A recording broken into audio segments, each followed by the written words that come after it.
How close are we now to the Third World War? Close, unfortunately, I mean, alarmingly, because we have conflicts in three regions that are very serious. Of course, the hot war in Ukraine, which is with all potential for massive escalation. We have the conflict in the Middle East, where Israel is absolutely trying to make a wider Middle East war to draw the U.S. Into active war. And we have the potential for war in Northeast Asia, especially over Taiwan, between China and the United States. And for me, it's not a coincidence that we have these three fronts. I attribute them to the aggressiveness of U.S. foreign policy. I think really almost a delusional aggressiveness, a belief either in America's unipolarity and its dominance, or a desire to maintain a dominance that is unachievable but is extraordinarily dangerous if pursued. So, in my view, the U.S., not coincidentally, is an active part of all three of these fronts, and they're all viewed on the U.S. side as a test of U.S. power, and that's very dangerous. And what's the deeper reason, the root cause behind that? I mean, there are strong forces in the United States called isolationism. I mean, people who don't want these wars, and then there are the neocons and these people. What's the reason? Why is this happening right now? What's the reason within the United States for this behavior? Broadly speaking, the permanent state, which means the military-industrial complex, the CIA, the state that more or less transcends the visible politics, has been of an expansionist neoconservative persuasion since the end of the Soviet Union. The U.S. interpretation in December 1991 was, we won, you lost, we now run the world. And the idea explicitly put actually in many formal documents of the U.S. is that now the U.S. will maintain primacy or full spectrum dominance, so-called, meaning economic, financial, technological, and military in each region of the world, and be able to fight a two-front war or three-front war. Now, this manifested itself in a number of very specific policies. In the European sphere, this manifested itself in the expansion of NATO after 1992. It's all ironic because NATO, of course, was a military alliance established to defend against the Soviet Union, which ceased to exist in December 1991. And indeed, Gorbachev explicitly disbanded the Warsaw Pact alliance in 1990.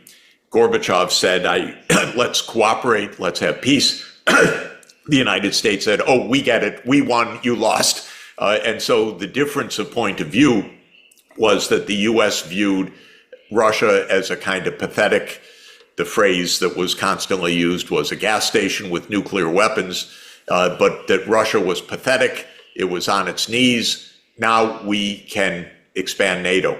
Of course, I think we've talked about it, and it should be widely understood that the U.S. and Germany had explicitly promised Gorbachev and Yeltsin that NATO would not move 1 inch eastward in 1990. If people think that that is, pro-Putin propaganda, they should look at what's called the National Security Archive of George Washington University to get all the documentation. This was repeated time and again. Now, this is what happened in the European sphere: expand NATO to the east, get out of the anti-ballistic missile treaty, put in new anti-ballistic missiles in Central and Eastern Europe, notably in Poland and Romania to this point, insists that the U.S. can go wherever it wants in this alliance, up to and including the 2,100-kilometer Ukraine-Russia border, and including the eastern Black Sea, which to my mind is mind-boggling to think that Georgia is a North Atlantic state that should be a member of NATO. Now, in the Asia-Pacific region, this was of lesser concern to American policymakers until around 2010, because the U.S. just thought that China was a bunch of rice-growing villages, that it was poor, that it would assemble U.S. iPhones and whatever, but that it was not of any significance. And it finally dawned on these geniuses in the U.S. security state sometime around 2010 that China was becoming a great success economically and technologically. Now, my view as an economist was a great success. Hooray! Good for the Chinese people, good for the world economy, good for global prosperity. But from a us versus them perspective, which I, of course, don't share, of the U.S. security state, suddenly China became a dire threat. And starting around 2014, a new doctrine of containing China was adopted by the U.S. Officialdom, and this has transcended now Obama, Trump, and Biden. One basic point I should mention is that while the discourse is about Trump versus Biden or partisan politics, what we're observing in Europe, in the Middle East, and in East Asia is not partisan politics. It is a deep state U.S. strategy. This is different. That's, by the way, not crazy conspiracy talk. That just means that there is a national strategy which transcends a particular administration. And we have these organizations, especially the CIA, the intelligence community, the Pentagon, the weapons contractors that have a time horizon that's longer term than a political cycle. I just had a conversation with Matthias Döpfner. He's the chief of the Springer Company. He's at the board of directors of Netflix. He's the owner of Politico. And his newspapers are strongly advocating Western resistance towards Eastern despotism. I mean, we had a conversation about that. This is an argument you hear also in Switzerland. They say, well, you know, China is a threat. They are undergoing, they're like evading the WTO rules. We have Russia, which is an autocracy. And there is a sense, and I think it's an authentic sense with these voices, that somehow our way of life, our democracy is threatened. Therefore, we have to contain for these countries, these powers. What are you? I'm sure you're confronted with this argument as well. What do you counter in this sense? What's your answer to that? Well, first of all, it's a meme or a theme that goes back to Herodotus in the Greek-Persian Wars. It's a theme since Alexander and the Hellenistic empires that he created. It is a theme of the Roman Empire in its battles with the Parthians, with the Persians that went on for several centuries. It is a theme during the Crusades and the infidels to the East. It is a theme that was part and parcel of the rhetoric of the British Empire.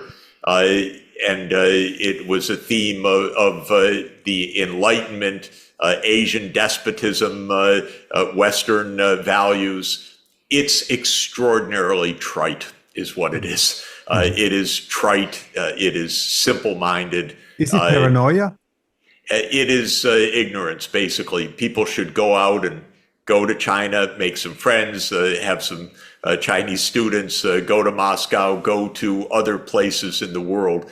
This us versus them mentality is kind of a primitive Maybe it's a basic psychological state. Evolutionary biologists think that because small bands competed with each other over campsites and over foraging areas, that group solidarity and otherness of the other side is a fundamental theme. But the East-West theme is at least 2,400 years old. It's a little boring, and it's such a crude character. And when Biden came into office, of course, he's not a very intelligent person, even when he was younger. But he started, his whole foreign policy was the democracies versus the autocracies. I didn't know whether to put my thumb in my mouth and suck my thumb of how stupid this was, or how dangerous this kind of divide the world approach is. Turns out it's the latter. Biden meant it. He's absolutely dividing the world. He doesn't sit down to have conversations with anybody. We're great, they're evil. By the way, your friend at Springer, China's really going to endanger American way of life? Come on, are you kidding? What are you talking about? Is there a sense, I think, is there a sense, an identity crisis here in the West? We have this woke philosophy that the questioning of everything, I mean, even of biology, then you have this kind of moral absolutism, not just in foreign affairs, but also in interior affairs, cancel culture. These could be read as symptoms of a severe identity crisis, which is somehow compensated by these pictures, by these kind of Dr. Strangelove way of looking at the world. I think it's actually something a little bit different in my view, although there are many interpretations. But, in 1095, Pope Urban called for the First Crusade. And this was, Europe was pretty pathetic at that stage. It was peasants as serfs on manorial farms. But the idea was the crusade against the infidel. And a reconquest of the Holy Land and all of that. And it started what was 1,000 years of Western ascendancy, looking back. And the idea that the West has the dominant moral, religious philosophy that it should lead the world. And crusading became not only a literal series of wars, but it became an idea of the West, of spreading Western values, Western dominance, whatever those values were, African slavery, conquest, empire, whatever. Then, of course, the next phase was the voyages of Columbus and Vasco da Gama. And Adam Smith, writing 275 years after that, said those were the two game changers of the world, because basically it became an interconnected but Western-led world. Then with the industrialization of the 19th century, and with Darwinism, by the way, in its interpretations by social Darwinists, the idea was Europe is superior in power, it is superior in values, probably it's superior in genetics, became the new idea when the idea of evolution and genetics came at the beginning of the 20th century. So you would say that this is kind of a superiority complex that is still raging within the West. Yes, but with one major fact, which is that it's so flawed, so arrogant, and now we live in a multipolar world. The great trick of Protestantism was teaching people how to read. And so literacy came early to Europe's north.